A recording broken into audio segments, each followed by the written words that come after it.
Antes de iniciar con el video, me gustaría presentarme. Mi nombre es Rodolfo Quiroz, soy médico infectólogo y epidemiólogo y actualmente me desempeño como jefe de infectología, prevención y control de infecciones del Hospital Universitario Austral. El tema que me han pedido que desarrolle es necesidad de aislamiento en pacientes con infecciones por microorganismos productores de beta-lactamasas de espectro extendido. Antes de avanzar, me gustaría presentarles la institución donde trabajo. El Hospital Universitario Austral es un centro académico de alta complejidad con 137 camas de internación, de las cuales 37% corresponden a unidades de cuidados intensivos. Es un centro de referencia para trasplante de órganos sólidos, trasplante de médula ósea, y nuestro servicio está constituido por 4 médicos infectólogos, un farmacéutico clínico y 2 enfermeros licenciados en control de infecciones. En el año 2013 nuestra institución fue acreditada por Joint Commission International, siendo la primera institución en nuestro país en lograr esta distinción. Para abordar el tema, he decidido elaborar algunas preguntas con el propósito de tratar de responder si es necesario o no implementar medidas de aislamiento para el control de microorganismos productores de beta-lactamasas de espectro extendido. En primer lugar, es necesario evaluar el impacto de la emergencia y diseminación de estos microorganismos en el ámbito asistencial. Además, cuáles son las medidas disponibles para evitarlo, qué factores determinan la eficacia de estas medidas, cuál es la utilidad de las estrategias de vigilancia en el control de estos microorganismos y, por último, cuán efectivo es el aislamiento de contacto como medida de control. Desde el punto de vista del impacto, a partir de la década del 80, cuando se describe el primer caso de beta-lactamasas de espectro extendido en Alemania, este tipo de enzimas se han diseminado mundialmente, siendo la que predomina actualmente la CTXM15 a nivel mundial, y ha presionado en las instituciones el aumento del consumo de carbapenem, lo que ha llevado a un aumento en la incidencia de bacilos gram negativos productores de carbapenemasas,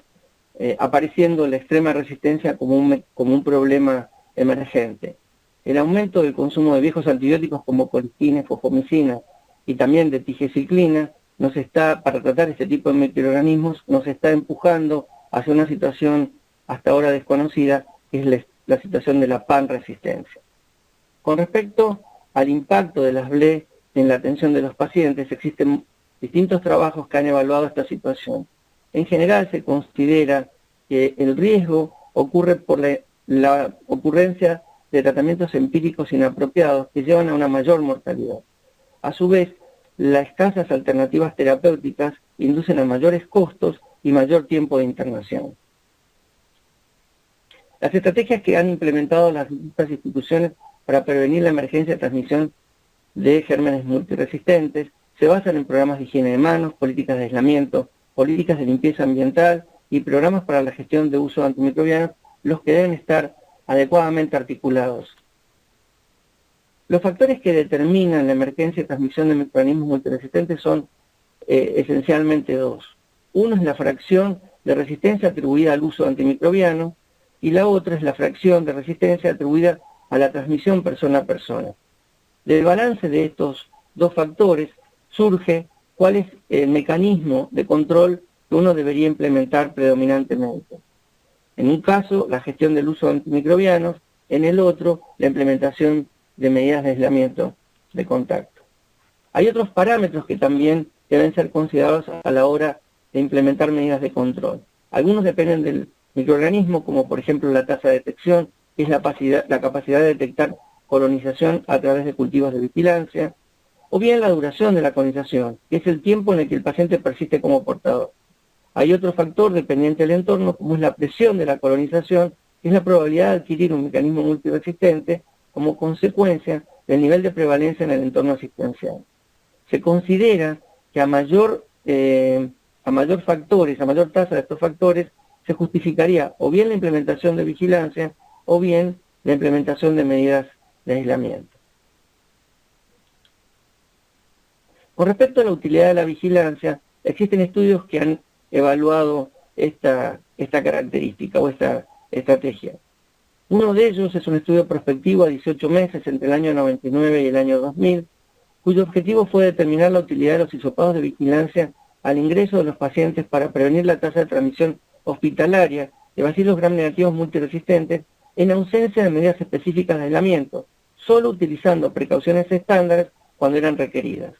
Este estudio no demostró que hubiese transmisión de paciente a paciente, si bien existen limitaciones, como por ejemplo que se trataba de un estudio en pacientes solo trasplantados por un periodo breve de seguimiento y que AMC fue el mecanismo predominante de resistencia. Un estudio publicado recientemente, en el año 2013, intentó evaluar la utilidad de la vigilancia. Es un estudio que se desarrolló entre el año 2005 y 2009, comparando 6 instituciones con vigilancia al ingreso, 4 de ellas basadas en factores de riesgo y 6 instituciones sin vigilancia.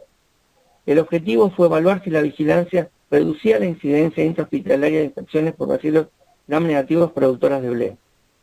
La vigilancia se asoció a una reducción del 49% en los casos de infecciones hospitalarias por bacilos gram negativos BLE, a pesar de un aumento en la incidencia de los casos adquiridos en la comunidad.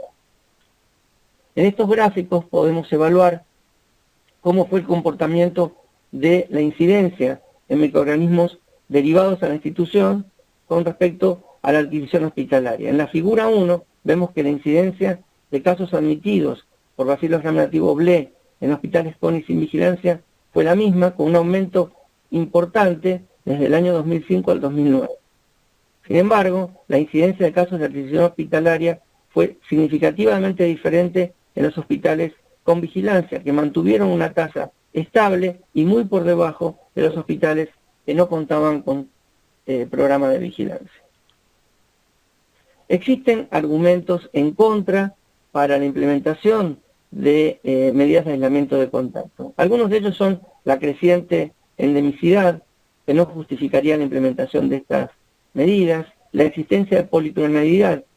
demostrando que en realidad no existe un microorganismo prevalente en la emergencia de este tipo de agentes, la presión de selección ejercida por los antimicrobianos como una causa principal para la emergencia de estos microorganismos, el incremento en los costos como consecuencia de la implementación de estas medidas, la baja adherencia por parte del personal de salud que reduce la efectividad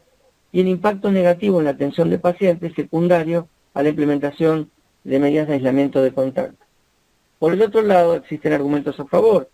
como el hecho de que se trata de infecciones con alto impacto en la mortalidad y en los costos, la diseminación actual a partir de clones exitosos como Escherichia coli ST131,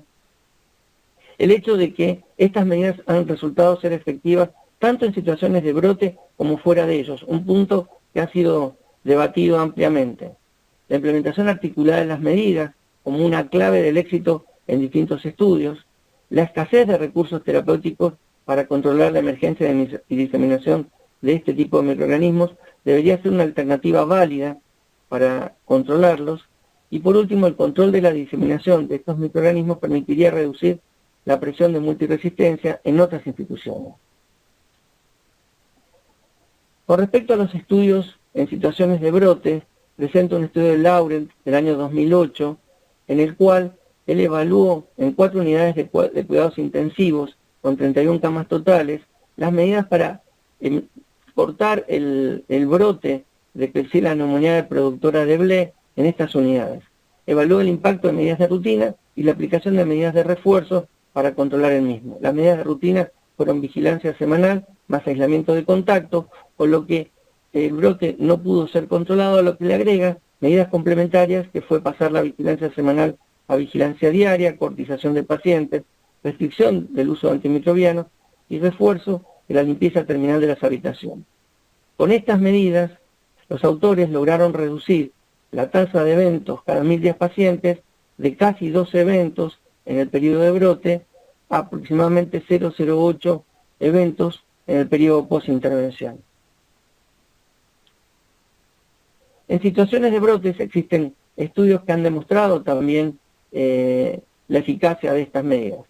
En este estudio, que es un estudio prospectivo de cohorte llevado a cabo en un hospital de 1.200 camas en Canadá, en ausencia de brote, los autores trataron de evaluar el impacto y los costos de las medidas preventivas. Las medidas de control implementadas entre el año 2002 y 2005 fueron el uso de habitación individual, aislamiento de contacto, refuerzo de la limpieza, marca electrónica en la historia clínica, la realización de cultivos de vigilancia a pacientes seleccionados. Con estas medidas, los autores lograron reducir o mantener la tasa de adquisición de bacilos gram-negativos BLE positivos baja, aun cuando la incidencia de pacientes admitidos al hospital se incrementó de 0,28 a 0,67 cada 1000 ingresos, y en la población general de 1,32 a 9,28 cada 100.000 habitantes. El costo de las medidas implementadas fue de aproximadamente $3.100 canadienses por paciente. Otro estudio llevado a cabo en Alemania por Kohler en el año 2007 mostró los mismos resultados, logrando mantener o controlar la transmisión de bacilos gram negativos productoras de BLE en la institución entre el año 2002 y 2004 en valores de 0,10 a 0,08 cada 1010 pacientes. Quisiera compartir ahora con ustedes una experiencia, la del Hospital Universitario Austral. Nosotros desde el año 2010, del segundo semestre del 2010, venimos implementando un programa global de control de este tipo de microorganismos, a los que llamamos microorganismos problema, porque engloba también Staphylometis R, Enterococo banco R, bacilos gram negativos productores de carbapenemasas, como así también Clostridium difficile. Nuestro sistema de vigilancia implica que todo paciente admitido para internación, que tenga el antecedente de hemodiálisis crónica o una internación previa en cualquier institución en los últimos 3 meses por al menos 24 horas, o que tenga antecedentes en la historia clínica de aportación de microorganismos multiresistentes, se le va a realizar hisopado nasal y perineal al ingreso y se lo colocará en aislamiento de contacto hasta obtener el resultado de los cultivos.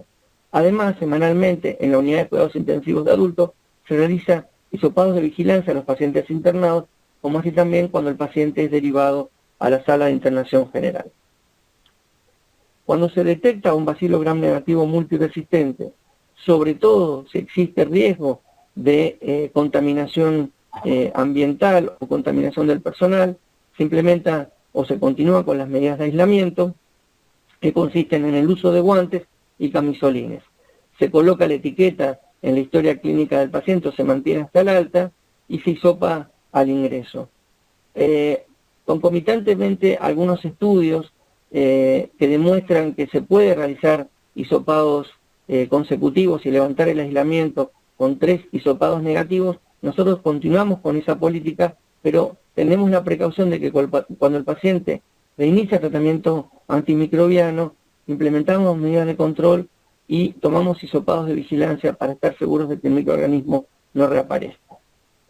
Con esta política, en nuestro hospital, la tasa de aislamiento de contacto es de 25 días por cada 100 días pacientes, de los cuales el 51% corresponden a bacilos gram negativos productores de BLE y el 19% a aislamiento preventivo en la espera del resultado de los cultivos.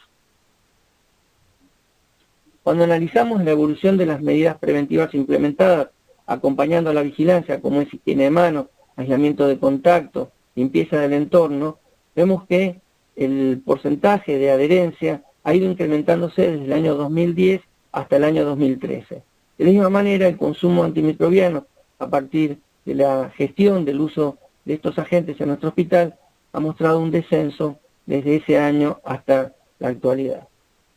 Con esta estrategia podemos mostrar un dato similar a los resultados que mostramos para el grupo canadiense, donde la tasa de incidencia de transmisión y emergencia de microorganismos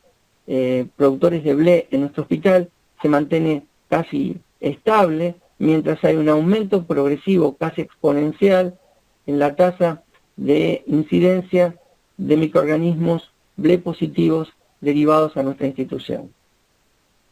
Más allá de la implementación de estas medidas, es necesario considerar los efectos negativos y los riesgos que producen sobre la atención de los pacientes. Principalmente en las medidas de aislamiento, los que tenemos que considerar son la pobre adherencia por parte del personal asistencial, el impacto psicológico para el paciente, la disminución del nivel de satisfacción, la disrupción del flujo de atención cuando estos pacientes requieren ser derivados a centros de tercer nivel, el compromiso de la seguridad de los pacientes y el incremento en los costos. Sin embargo, más allá de estas situaciones, muchos hospitales continúan implementando y recomendando medidas para el control de la emergencia y diseminación de bacilos gram negativos productores de beta-lactamasas e involucran al paciente en la vigilancia del cumplimiento de estas medidas. Como comentarios finales podemos decir que la evidencia reciente demuestra que aún fuera de los episodios de brote, la implementación de estas medidas ha permitido mantener controlada la incidencia de adquisición hospitalaria, aún frente al aumento creciente de la incidencia de los casos admitidos. Cada institución debería desarrollar, en base a sus posibilidades, su propia estrategia, con el propósito de controlar la emergencia y transmisión de estos microorganismos, sin descuidar el impacto negativo que estas medidas pueden tener en la atención de los pacientes. En todos los casos, las medidas implementadas deben estar adecuadamente articuladas, asegurando un óptimo nivel de adherencia a las mismas para lograr el mejor resultado. Debido a la falta de desarrollo de nuevos antimicrobianos, en el corto y mediano plazo resulta imperioso implementar tanto a nivel hospitalario como en la comunidad programas para la gestión del uso de estos agentes como una medida complementaria probadamente eficaz para el control de estos microorganismos. Muchas gracias.